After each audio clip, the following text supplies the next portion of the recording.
तो इसने क्या सोचा कि मैं भी अलग से स्थान प्राप्त करूं। उसके लिए इसने तप शुरू किया।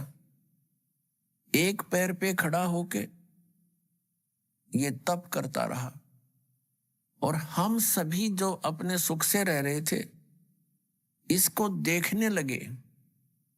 70 युग तक ये एक पैर पे खड़ा रहा। तो पुण्यात्माओं, आज भी हमारे अंदर ये त्रुटि विद्यमान है। जैसे हम कहीं सुन लेते हैं कि उस स्थान पर एक महात्मा जी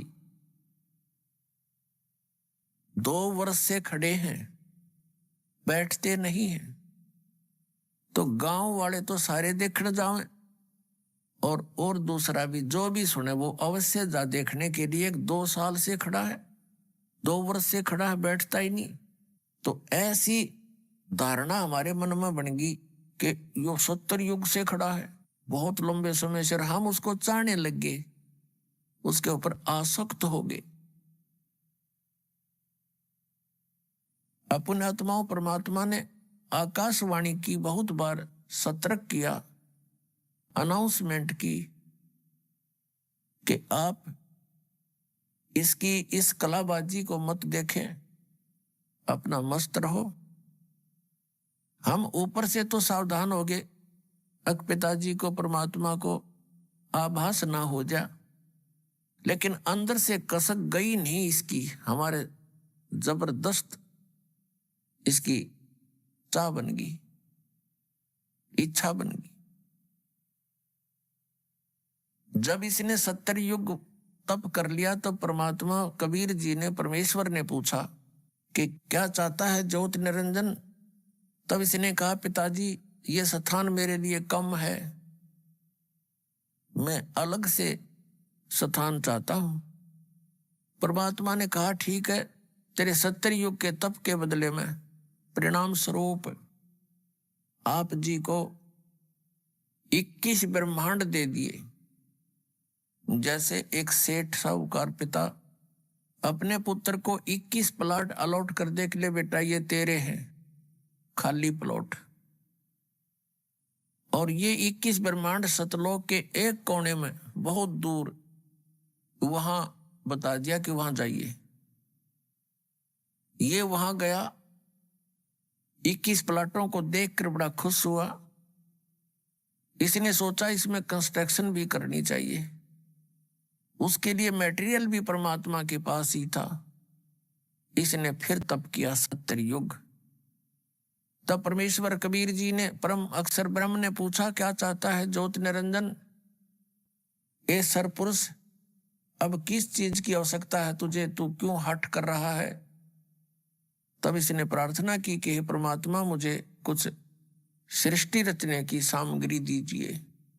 परमेश्वर कबीर जी ने, सत्य पुरुष ने इसको 5 तत्व और 3 गुण दे दिए। केले पुत्र खेल ले खिलौनों ते। इनको पाकर के इसने खूब खुशी मनाई। फिर सोचा कि इसमें कंस्ट्रक्शन भी कर लूंगा। और फिर जैसे प्लॉट पे मकान बना लिया, तो इसने सोचा कि फिर इसमें कुछ आत्माएं भी रहे मेरे साथ, अकेले का दिल लगेगा कैसे। इसने फिर तप प्रारंभ किया। इसने सरपुरुष ने, ज्योत निरंजन ने, जब इसने 64 युग तक तीसरी बार तप कर लिया, तो परमेश्वर ने पूछा कि तू क्या चाहता है। जो मांगा था तुझे दे दिया, अब क्यों सिर दर्द कर रहा तू, अपना चैन से रहे। तब इसने कहा, पिताजी मुझे कुछ आत्माएं दे दो, अकेले का दिल नहीं लग रहा है। अपने आत्माओं, परमात्मा ने कहा भी बात सुन ले। ये जितने प्राणी यहां पर, जितने भी यहां पर रह रहे हैं हंस आत्माएं, ये सब मेरे वचन से उत्पन्न हुए हैं और ये मेरे अंश हैं।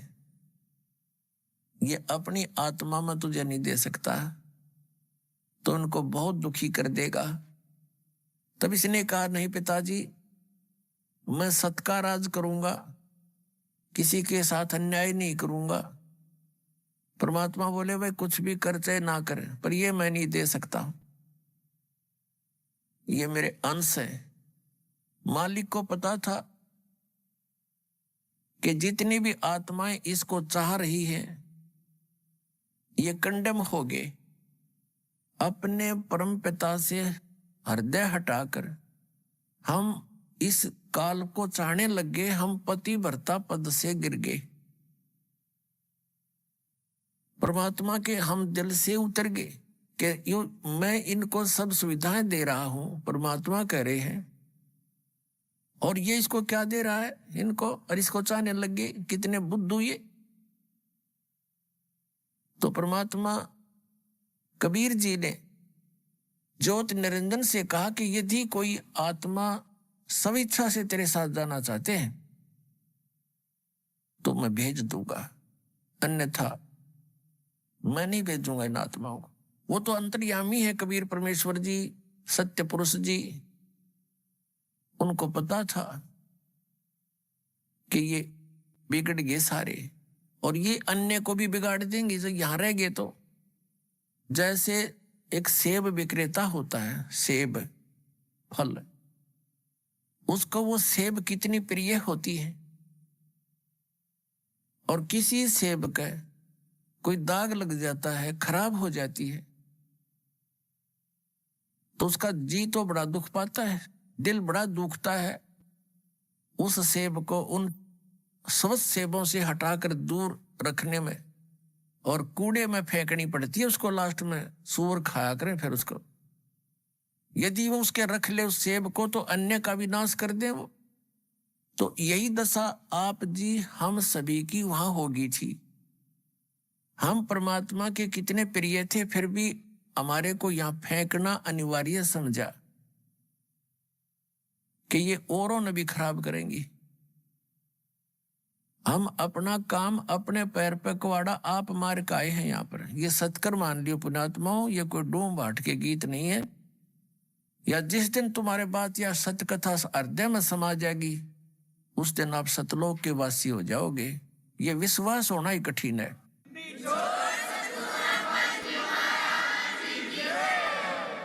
तो परमात्मा ने कहा कि इनसे पूछ ले, जो तेरे साथ जाना चाहता हूं मैं भेज दूंगा।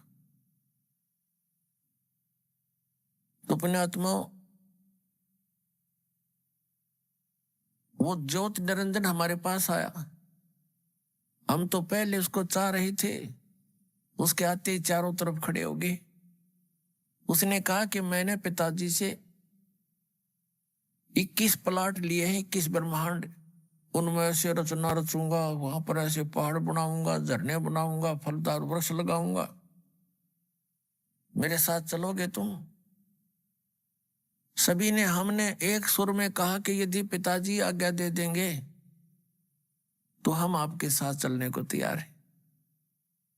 ज्योत निरंजन ने आकर के परमात्मा से अर्ज की कि हे परमेश्वर, हे पिताजी, कुछ आत्माएं मेरे साथ जाने को तैयार हैं, आपकी अनुमति चाहते हैं।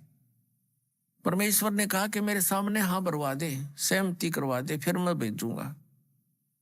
कबीर परमेश्वर यानी सत्य पुरुष जी और ये सर पुरुष ज्योत निरंजन जो आगे चल के ये काल भी यही कहलाया, ये सर पुरुष हमारे पास आगे दोनों सर पुरुष और परम अक्षर पुरुष यानी जिसको हम सत्य पुरुष कहते हैं। परमेश्वर ने आकर हमसे पूछा कि अभी जो हंस इस ज्योत स्वरूपी निरंजन यानी सरपुरुष के साथ जाना चाहता है वो हाथ खड़ा कर दे।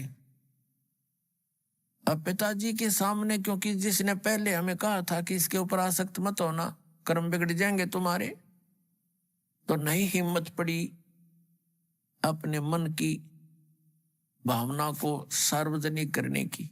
चुप हो गए, सन्नाटा छा गया, नीचे को गर्दन कर ली। तो परमेश्वर ने कहा कि ज्योति निरंजन, तू तो कह रहा था कि कुछ आत्माएं मेरे साथ जाना चाहते हैं, ये तो कोई भी तैयार नहीं है, झूठ बोल रहा था तू। तो उस समय एक आत्मा ने सबसे पहले हिम्मत किया खड़ा होने का और खड़ा होकर कहा हंस ने कि हे महाराज, हे परमात्मा, मैं इसके साथ जाना चाहता हूं। अब उसकी देखा देखी फिर हमने भी सोचा कहीं एकला आनंद लूट जाए, वहां पर हम रह जाए पीछे। तो हम सभी ने हाथ खड़े कर दिए दोनों। जितने भी यहां चिट्ठी से लेकर हाथी तक, रंग से लेकर राजा तक, 21 ब्रह्मांड में ब्रह्मा विष्णु महेश ऋषि महर्षियों तक जितने भी आत्माएं हैं, ये सारे की सारी सतलोक से आए हुए हैं। तो हम सब ने हाथ खड़े कर दिए इसके साथ आने के लिए।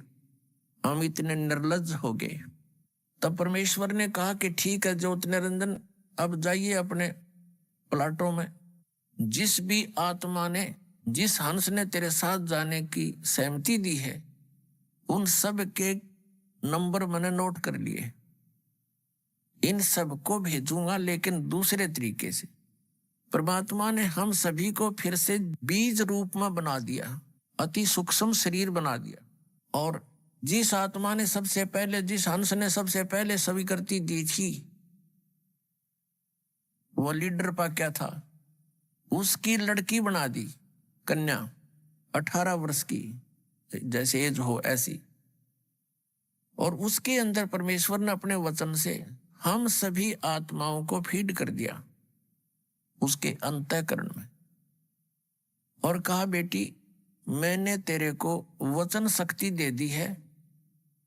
जितने भी जीव वो ज्योत निरंजन कहेगा, तू वचन से बोल देना, उतने ही वो जीव नर और मादा उत्पन्न हो जाएंगे।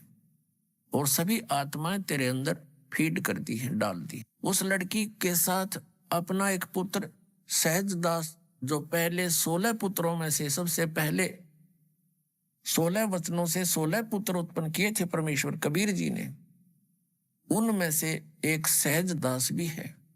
सहजदास से कहा कि जाओ सहजदास, अपनी बहन को ज्योति निरंजन के पास छोड़ाओ। अब सहजदास लेकर के उस लड़की को, उसका नाम प्रकृति भी है, वही दुर्गा भी कहलाई, और उसी को आदि माया भी कहते हैं। उसको लेकर के ज्योति निरंजन यानी सरपुरुष के पास सहजदास आ गया और कह दिया कि ये इस लड़की के अंदर वो सभी आत्माएं फीड है, इसके अंदर डाल दी गई है पिता के द्वारा, जिन्होंने तेरे साथ आने के लिए सहमति दी थी। और ये इसको वचन शक्ति दे दी है परमेश्वर ने, जितने जीव तू कहेगा ये अपने वचन से उत्पन्न कर देगी, नर और मादा। ये कहकर के सहजदास अपने लोक द्वीप में आ गया। अब लड़की युवा होने के कारण उसका रंग रूप निखरा हुआ था। अकेली युवा लड़की को देखकर ज्योति निरंजन के मन में ये विकार उत्पन्न हुआ, जो आज आप सबके अंदर विद्यमान है। क्योंकि यथा राजा तथा प्रजा, क्योंकि हम फिर उनसे, उन्हीं के संयोग से बनकर बाहर आए। इसने कोशिश की उस लड़की के साथ दुराचार करने की। प्रकृति ने बार बार प्रार्थना की कि ज्योति निरंजन, तू मेरा बड़ा भाई अंडे से उत्पन्न हुआ पिता के वचन से, उसके बाद हम सभी उत्पन्न हुए, और अब मैं उसकी बेटी हूं, तू उसका बेटा है, हम दोनों बहन भाई हैं, ये जुल्म ना कर, महापाप का भागी होगा। उसने और यहां तक कहा कि मेरे पास वचन शक्ति है, जितने जीव तू कहेगा मैं बना दूंगी, उत्पन्न कर दूंगी। एक नहीं सुनी, वासना वसंधा हो गया। हद से ज्यादा जब बढ़ गया, लड़की ने अपनी इज्जत की सुरक्षा और दिखाई नहीं दी। वो भी उसी बाप की बेटी है, सूक्ष्म रूप बनाया, इज्जत रक्षा के लिए उसके पेट में प्रवेश कर गई। और वहां से पुकार की, पिताजी मेरे साथ ऐसे ऐसे इसने जुल्म किया, मेरी रक्षा करो। अब परमात्मा को तो पता था अब इनकी केबरान मट्टी होगी, मूर्खों ने अपने पैर पाप को आड़ा मार लिया। पता लग गया कि होगी शुरुआत इनके घोर पाप के कर्मों का फल शुरू हो गया। वो दयालु परमात्मा आए अपने पुत्र जोगजीत का रूप बनाकर। ये जोगजीत सहजदास, अचिंत, तेज, कोरम, ये आदि पहले 16 वचनों से जो एक एक पुत्र उत्पन्न किया था, ये सबसे प्रथम उत्पन्न पुत्रों में से है जिनको परमात्मा विशेष सहयोग, विशेष आदेश देता है, उनसे वहां का कार्य लेता है। तो जोगजीत का रूप बनाकर स्वयं वहां प्रकट हो गए और ज्योत निरंजन के शरीर से, पेट से लड़की निकाली और उसको कहा कि ज्योत निरंजन यानी सरपुरुष, अब सुन ले आदेश परमपिता का। आज से तेरा नाम काल होगा। तूने इस लड़की के साथ दुर्व्यवहार किया और इसको तूने खा लिया। 1 लाख मानव शरीरधारी प्राणियों का नित आहार किया करेगा और 1.25 लाख की उत्पत्ति किया करेगा। आज से तेरा नाम काल होगा और तुम यहां से निकल जाओ दोनों 21 ब्रह्मांड को लेकर के। ऐसे लोक में, ऐसे सत्यलोक में, सच्चे लोक में जो ऐसे गलती करता है उसका यहां ठिकाना नहीं है। ये कह करके परमात्मा ने उसके 21 ब्रह्मांड चालू कर दिए। ऐसे चल पड़े जैसे विमान चल पड़ता है, उस परम पिता के आदेश थे। अब ज्योत निरंजन ने बहुत कोशिश की। अब उस ज्योत निरंजन ने जोगजीत अपना बड़ा भाई समझकर विनय बहुत किया कि मुझे अक्षमा करवा दे पिताजी से कहकर, फिर से गलती नहीं करूंगा। तब जोगजीत ने कहा कि निकल जा बस, अब तू, ज्यादा समय नहीं तेरे लिए। अब वहां से चलकर ये 21 ब्रह्मांड उस सतलोक से 16 शंख कोश की दूरी पर आ गए। 1 कोश लगभग 3 किलोमीटर के आसपास होता है।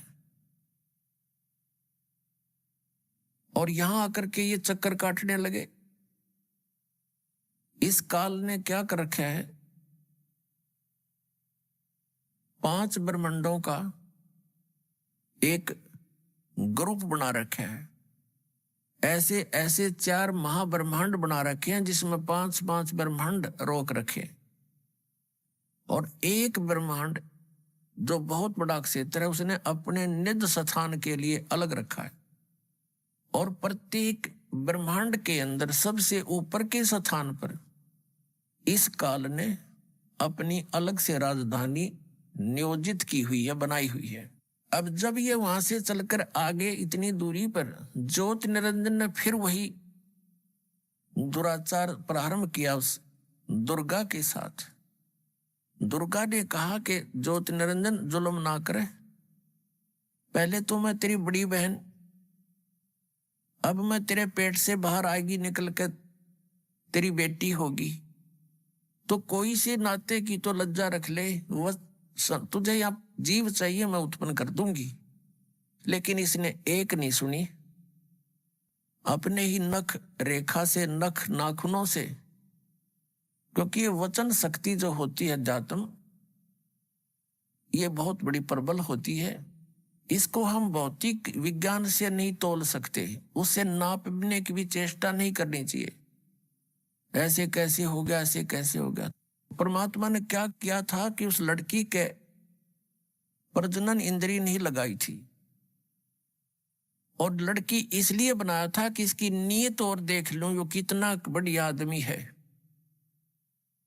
तो वो तो एक आने का नहीं पाया, युवा लड़की के ऊपर आसक्त हुआ, फिर वो नीचे आगे। तब इस काल ने ज्योत निरंजन अपने नाखूनों से अभद्र तरीके से और आध्यात्मिक शक्ति से लड़की को प्रजनन इंद्री लगाई।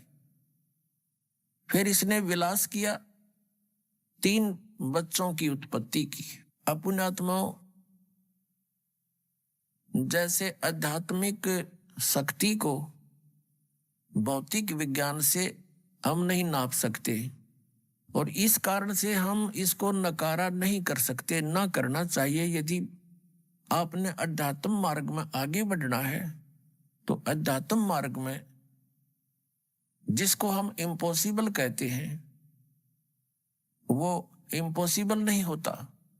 जैसे अगस्त ऋषि ने इन 7 समुद्रों को एक ही घूंट में, एक चुल्लू में यूं उठाया था और पान कर गया, सारे सूख गए थे। तो आज की भौतिक विज्ञान इस बात को मान सकती है, वो ना मानने ना मानने दे, पर यदि आपने इस भक्ति मार्ग पर आगे बढ़ना, ये सारी सच्ची समझना। अब काल ने क्या कहा कि अब मेरा कौन क्या बिगाड़ेगा।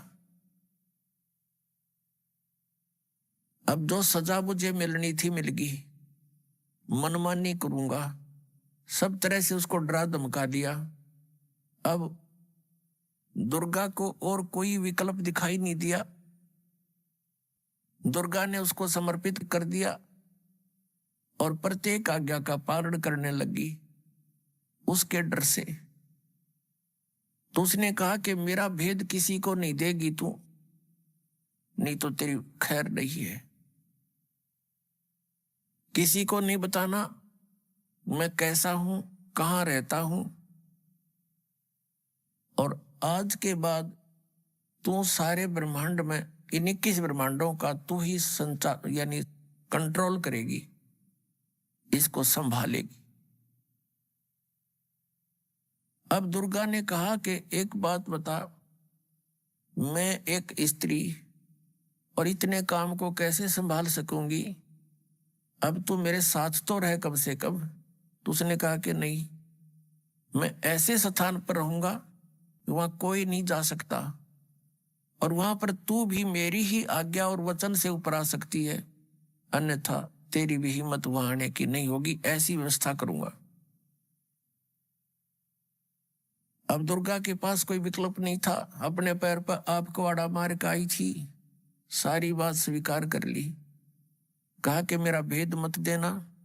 अपने आत्माओं, जैसे आप सुनते रहे हो, जैसे ब्राह्मण लोग बच्चों का विवाह कराते हैं, जब उनके फेरे कराते हैं, हमने खूब सुना करते हम, वो क्या कहा करते, सटाट यहां से करा करते, काश्यप गोत्रा काश्यप गोत्री। तो हमारे कोई बुद्धि में नहीं आया करते, हमने सोचा इनका कोई सेंटेंस श्लोक होगा, ऐसे बोलते हैं। तो यहाँ परमात्मा से परिचित आदरणीय गरीबदास साहिब जी, गांव छुड़ानी जिला जज्जर वाले ने परमात्मा से प्राप्त ज्ञान के आधार से कहा कि काश्यप गोत्रा और काश्यप गोत्री पंडित शाखा लाया, और कोई तत्वेता ज्ञानी जाने, वो बाण बहन ब्याह घर लाया। अब एक ही गोत्र की शुरू में ही बोलता है ब्राह्मण, फेरे कराने वाला काश्यप गोत्रा काश्यप गोत्री, तो दोनों बाण भाई तो शुरू में बढ़ा दिए उसने। तो यहां गरीबदास जी कहते हैं काश्यप गोत्रा काश्यप गोत्री पंडित शाखा लाया, यानी उस पंडित ने ये वचन बोला, और कोई तत्वेता ज्ञानी जाने, बहन ब्याह घर लाया।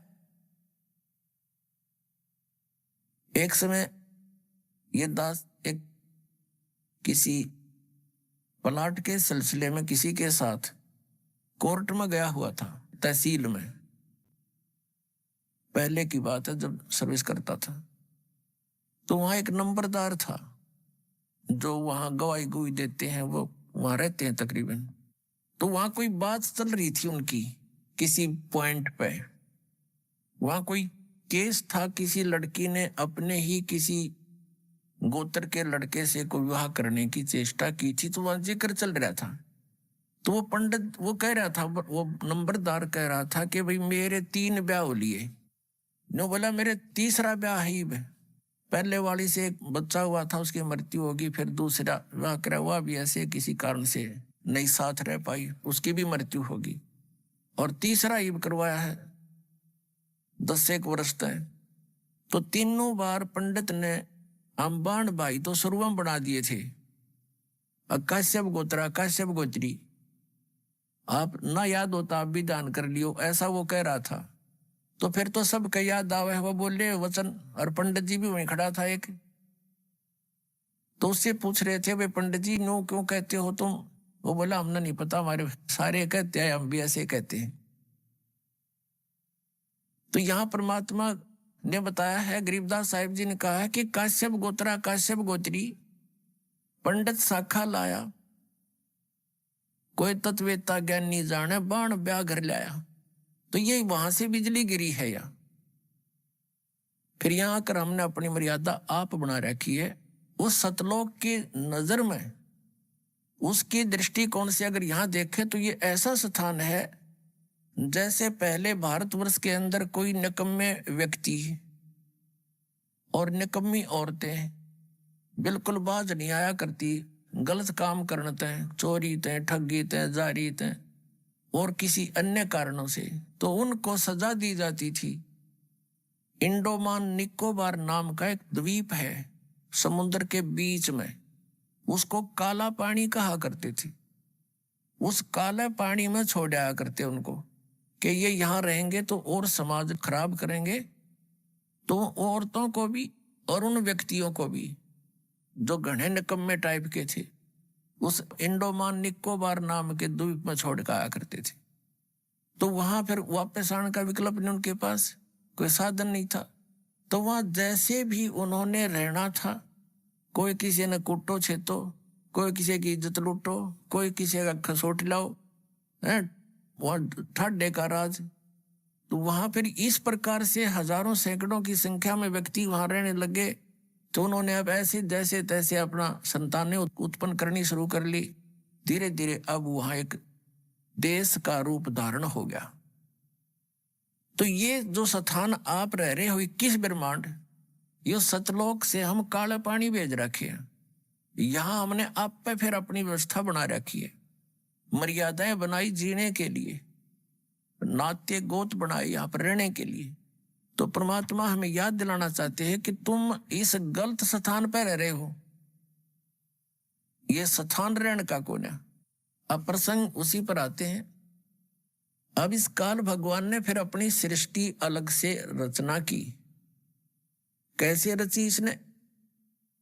परमात्मा से प्राप्त उन 5 तत्वों से और 3 गुणों से अन्य रचना की। सबसे पहले इसने 3 पुत्रों की उत्पत्ति की। दुर्गा को अपनी पत्नी रूप में बनाकर इस काल भगवान यानी सरपुरुष को अब काल भगवान कहने लगे, क्योंकि काल प्रभु ब्रह्म भी इसी को कहते हैं, सरपुरुष भी इसे कहते हैं।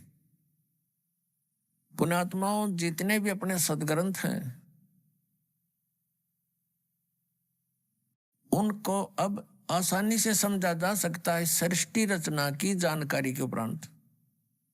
सृष्टि रचना इन सभी सदग्रंथों के समझने की एक मास्टर की है। ये सृष्टि रचना एक मास्टर की है सब सदग्रंथों के समझने की।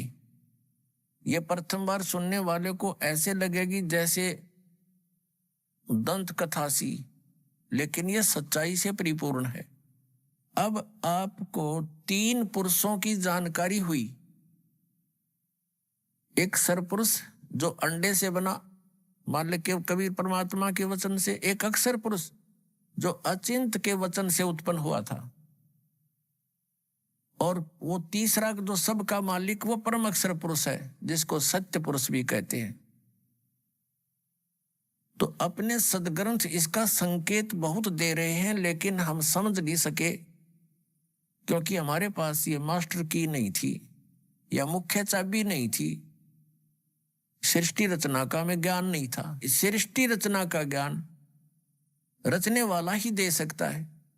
तो उस परम अक्षर ब्रह्म सतपुरुष कबीर जी ने आकर के हमें यह सृष्टि रचना का ज्ञान दिया, और उस ज्ञान को दास अब आपके रूबरू कर रहा है, आपके समक्ष पेश कर रहा है और सभी सदग्रंथों से प्रमाणित कर रहा है। अब थोड़ा सा आपको इन तीनों पुत्रों की उत्पत्ति बता करके फिर सदग्रंथों का रेफरेंस देंगे, आसानी तो समझ में होगा।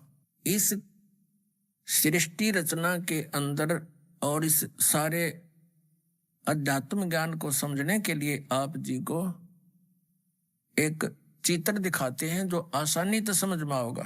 देखिएगा, ब्रह्मांड का चित्र है, ये देखिए, ये एक ब्रह्मांड है इतना।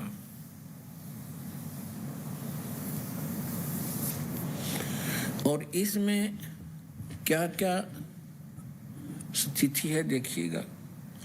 इसमें क्या है, नीचे के ये 7 लोक हैं, ये पाताल लोक है, और ये तलातल, महातल, वितल, अतल, सूतल, रसातल, ये पाताल लोक, ये पृथ्वी लोक, और ये शिव का लोक, ब्रह्मा जी का लोक, विष्णु जी का लोक, ये कोमन स्वर्ग और नरक, और ये इंद्र का लोक, स्वर्ग के राजा का लोक, ये धर्मराय का लोक जो न्यायाधीश है, ये मानसरोवर है, ये शपथपुरी सप्तऋषियों का अलग से नगरियां हैं, ये एक एक द्वीप है, और ये है ब्रह्मलोक, ये सारा ब्रह्मलोक है।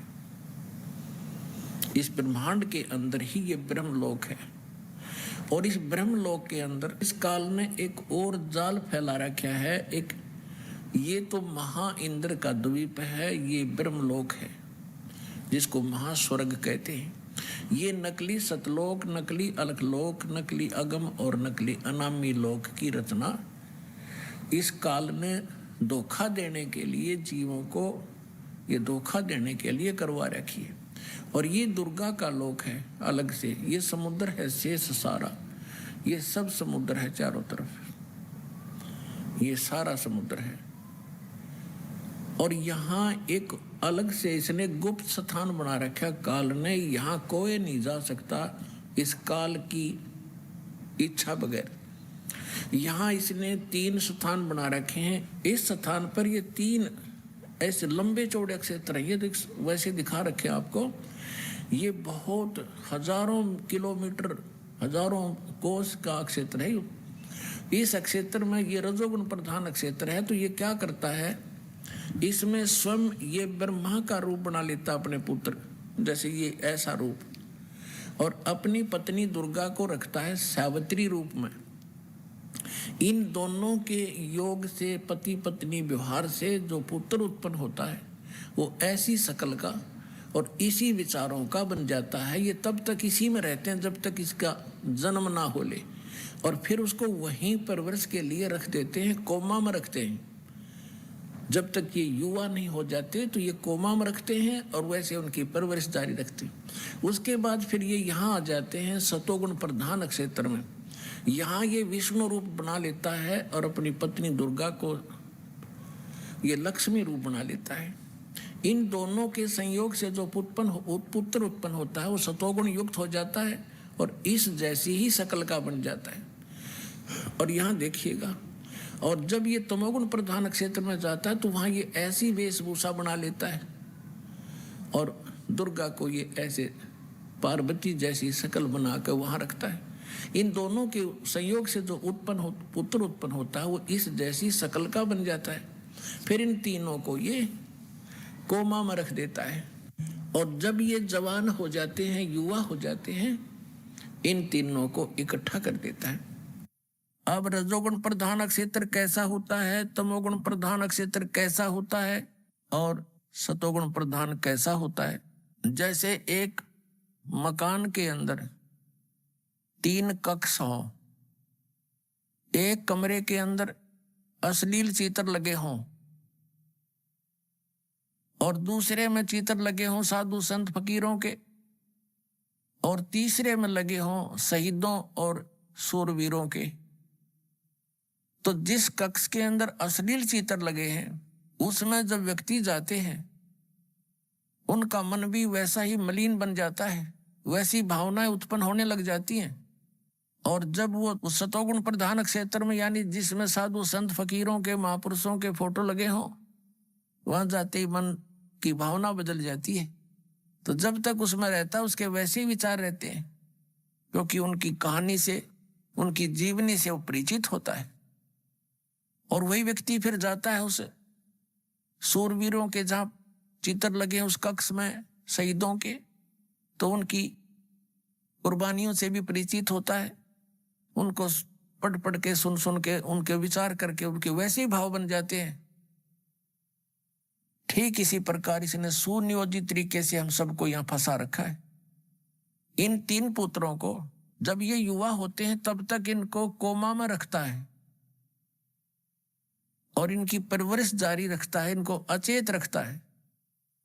पुण्यात्माओं, आजकल हमने बहुत से प्रमाण देखे हैं। एक व्यक्ति आया था हमारे पास, उसने बताया कि मेरा लड़का 16 वर्ष की आयु में कोमा में चला गया किसी दुर्घटना के कारण। आज वो 30 वर्ष का हो गया, 14 वर्ष से वो कोमा में है। उसको नली से दूध और कुछ खिलाते पिलाते हैं और वो जीवित है, कोमा में पड़ा है 14 वर्ष से। तो इस परमात्मा के विधान को समझने में अब ये भौतिक विज्ञान भी आपका सहयोग दे रही है। जब ये युवा हो जाते हैं, इन तीनों को सचेत कर देते हैं। ब्रह्मा जी को, जैसे विष्णु जी को शेष नाग की सैया पर समुद्र में लिटा दिया और उसके नाभि से कमल निकाल दिया जादूगर ने, इस काल ने, और उस कमल के फूल के ऊपर ब्रह्मा जी को सचेत कर दिया, बैठा दिया, फिर सचेत कर दिया। शंकर जी को एक कैलाश पर्वत पर बेहोश रखा हुआ था, वहां सचेत कर दिया। फिर इन तीनों को सचेत कर दिया, इकट्ठे कर दिए और फिर इनको आदेश दे दिया कि तुम अपना अपना काम करो। ब्रह्मा जी को सृष्टि रचने का, विष्णु जी को सतीथि बनाने का और शंकर जी को संहार करने का। उनमें तीनों वो गुण बना ही रखे थे पहले ही। फिर इनका विवाह कर दिया। दुर्गा ने अपने वचन से 3 लड़कियां उत्पन्न की, उनको समुद्र में छुपा दिया। इन तीनों को उसमें सागर मंथन के लिए भेजा। ये 3 लड़कियां निकली, तीनों को लेकर के मां के पास आ गई। तो मां ने कहा था, बेटा जो भी वस्तु निकले एक एक ले लेना, लेकिन उनका ध्यान रखना कि पहले कौन सी निकली है, दोबारा कौन सी, तीसरी बार कौन सी, पहचान रखना। वो तीनों लड़कियों की पहचान करके वो मां के पास ले आई। उनको बता दिया कि ये प्रथम निकली थी, ये द्वितीय, ये तीसरी बार। प्रथम निकली थी, उसका नाम सावित्री रखा, ब्रह्मा से विवाह कर दिया। दूसरी बार निकली थी उसी में नंबर वाइज, तो उसका विवाह विष्णु जी के साथ कर दिया, उसका नाम लक्ष्मी रख दिया। और तीसरी जो निकली थी उसका नाम उमा रखा और भगवान शिव से विवाह कर दिया। अब तीनों को वचन से कह दिया कि यह तेरी पत्नी स्वीकार करो और जाओ अपने लोक में। तो तीनों को 3 राजधानी रच के ऊपर के लोक बना रखे, उनमें छोड़ दिए, जाओ। अब वहां से इस काल की सृष्टि प्रारंभ हुई। कुछ मैथुन सृष्टि, कुछ दुर्गा के वचन से, और ऐसे ये काल का सारा जुगाड़ जुड़ गया। अब जो आज का सत्संग दास प्रारंभ करना चाह रहा था, अभी तक तो उसकी भूमिका बनी है। आप जी कहाँ रह रहे हो, कहाँ रहा करते थे, और ये गलती आपसे बनी, और वही व्यवस्था आज सबके अंदर विद्यमान है। जैसे ये हीरो और हीरोइन, ये फिल्मों में काम करते हैं बच्चे, वो अपनी रोजी रोटी के लिए निर्लज्ज होकर नाचती हैं, गाती हैं, अटक पटक चटक मटक करते हैं। और ये युवा बच्चे